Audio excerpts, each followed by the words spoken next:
The first email didn't just arrive, it tore through the quiet of my tiny apartment like shrapnel. I was still in my flight suit, sleeves rolled up, hands smelling faintly of motor oil and recycled coffee from the base garage.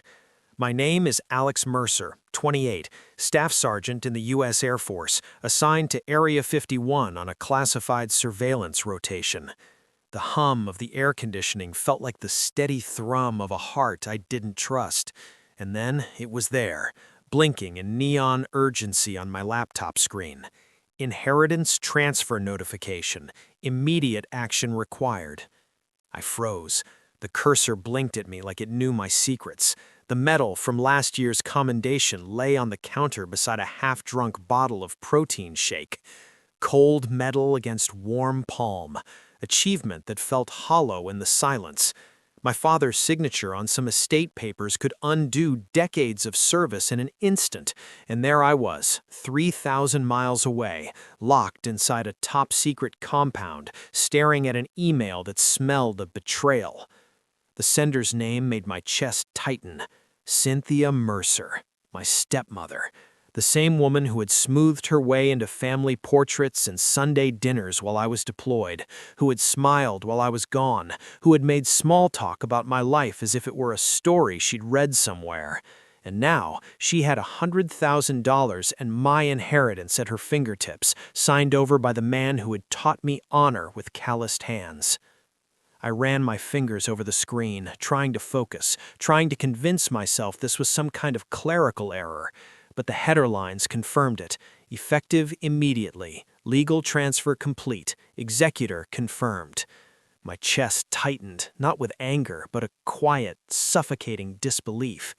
Memories of childhood afternoons in the garage, my father showing me how to handle a wrench or a rifle, came rushing back. Those lessons, the pride, the silent nods of approval, they all felt like sand slipping through my fingers. The second notification came as a text, brief, almost cruelly casual. Dad says congrats on your new stepmother's property. No emojis, no warmth, just those words, deadpan and slicing. I stared at the screen, my hands trembling slightly, the pulse in my neck throbbing. I had spent years away chasing the impossible with the Air Force, missions that demanded everything, sleep, friendship, blood. And here it was, the other mission, the one that mattered at home, lost while I was counting minutes in the desert. I tried to call him. The line went straight to voicemail. I left a message, steady, military perfect, masking every ounce of raw shock. "Sir, it's Alex. Please call me back regarding the estate." No answer. I slumped back into the chair, the weight of the email pressing down harder than any pack I'd carried in the Mojave. The fluorescent lights of the lab cast harsh lines across the walls, and I realized the absurdity. Here I was, inside the most secretive military installation in the world, sworn to silence about things that mattered to national security, yet powerless against the betrayal waiting in a suburban house in Nevada. The next ping came from someone unexpected, my sister, Rachel. "Alex, did you see this?" I didn't have to look, I already knew. And just like that, the world I had fought to protect, the family I had sworn to honor, and the inheritance that should have been mine, all of it had shifted while I was invisible, untouchable, and most painfully, powerless. The desert wind rattled the thin walls of the surveillance posts at Area 51, carrying the faint hum of distant aircraft and the occasional metallic clang from the hangars.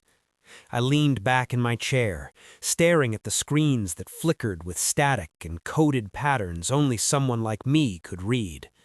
Staff Sergeant Alex Mercer, 28, Air Force, MOS 1A8X2, Airborne Sensor Operator, specializing in classified recon missions. Most of the world had no idea what I did, and that was fine by me.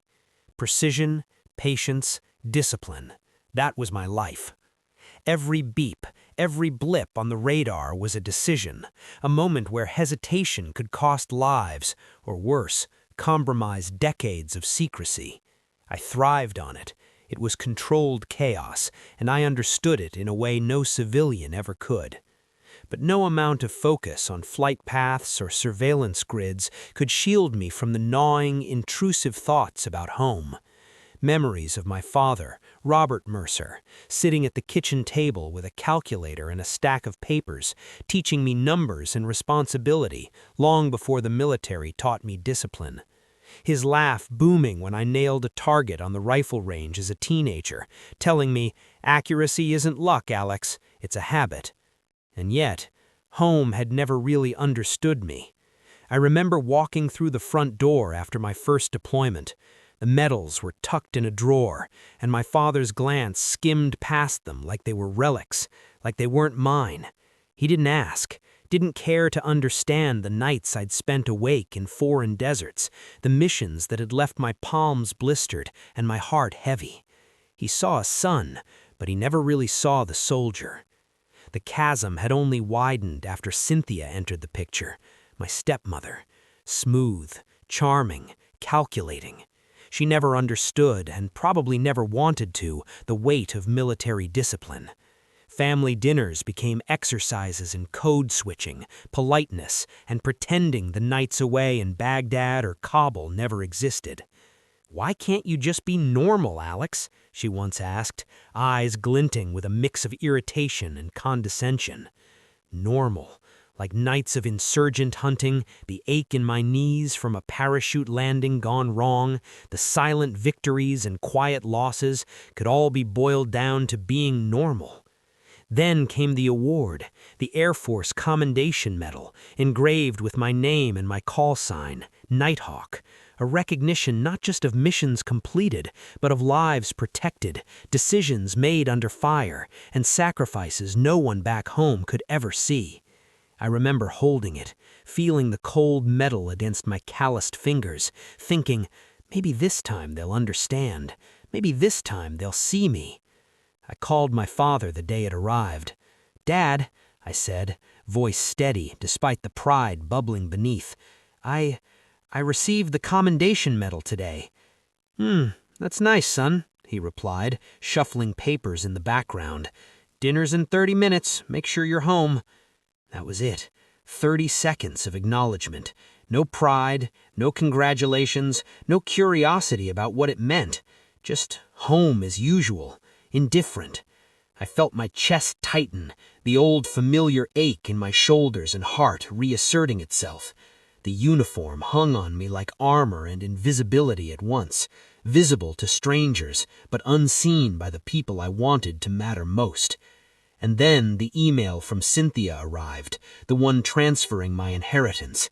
My father had signed it, sealed it, and handed over what had been promised to me since I was a boy. $100,000. Legal, irrevocable.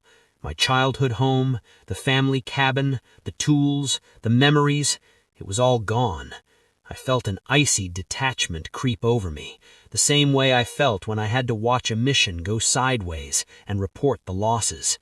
Nothing personal, just facts. It didn't make it hurt any less. I spent hours that night replaying conversations, old flashbacks, my father's words, my stepmother's smiles, the way they had laughed at my achievements as if they were minor anecdotes. The world I had fought to protect, the identity I had built painstakingly, was invisible here. My name, my service, my sweat and blood, it didn't matter in the living room where they decided my worth. I realized something in that silence. I could try to explain, to make them see, to force acknowledgement, but I couldn't. Not from here, not while I was sworn to duty and distance. All I had was the record of my service, the medal in my drawer, the unassailable truth of my work, and the bitter knowledge that home didn't always reward honor the way the military did. By dawn, I made a quiet decision. I would stop seeking their approval. I would continue serving, continue living by the code I had sworn to uphold.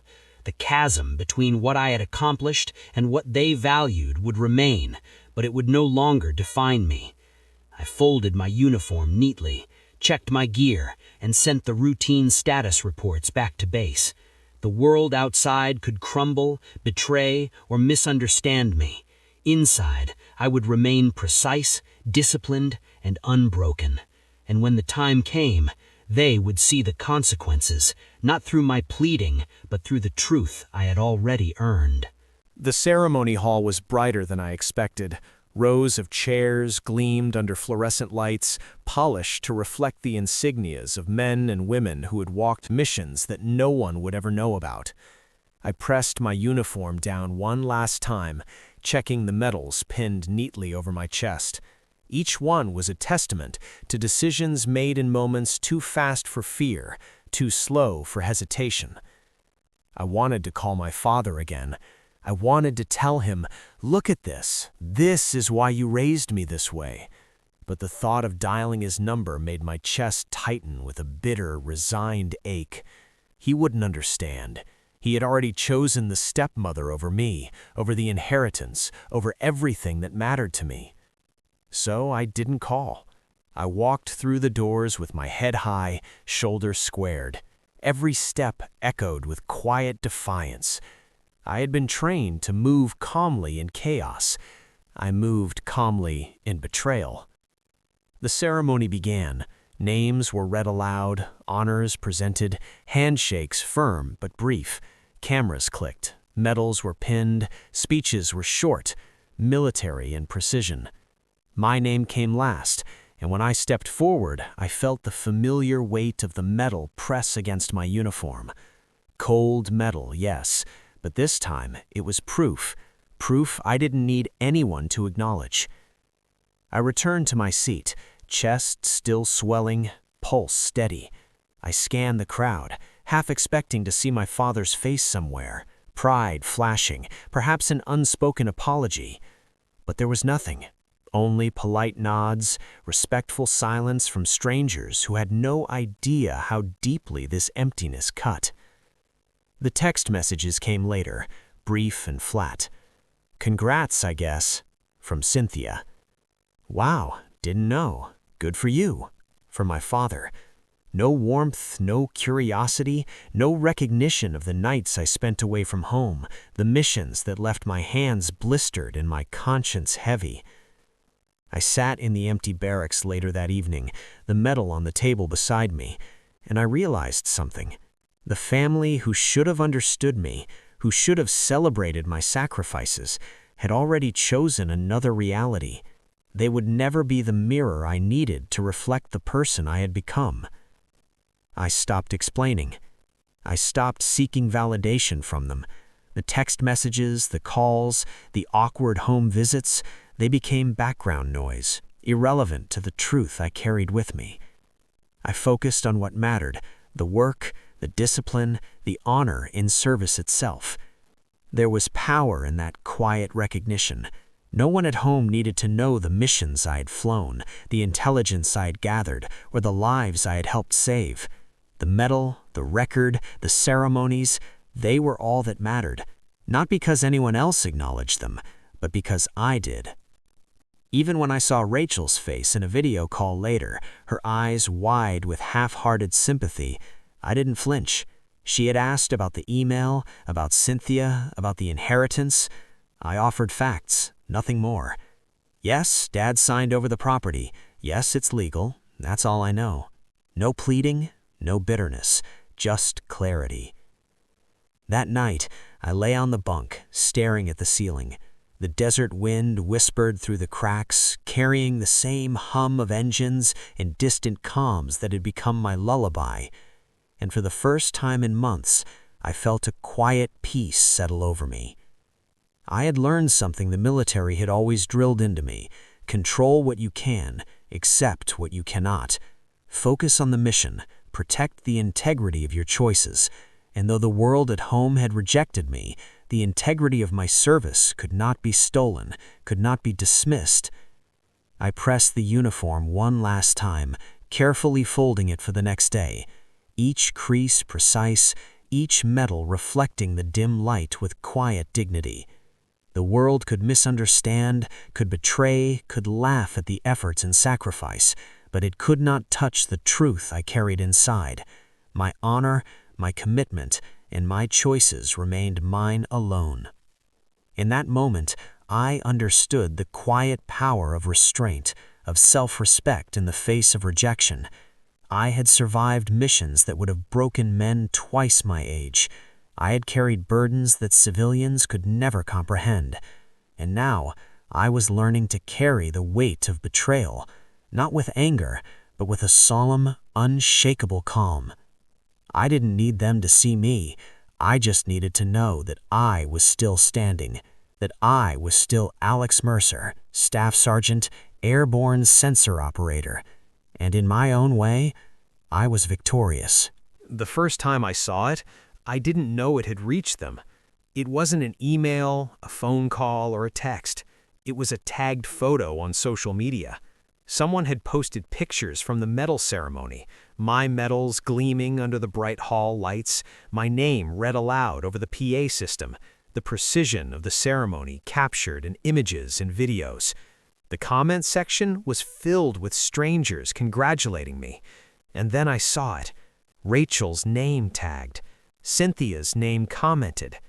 They had seen it. The realization hit like a shockwave.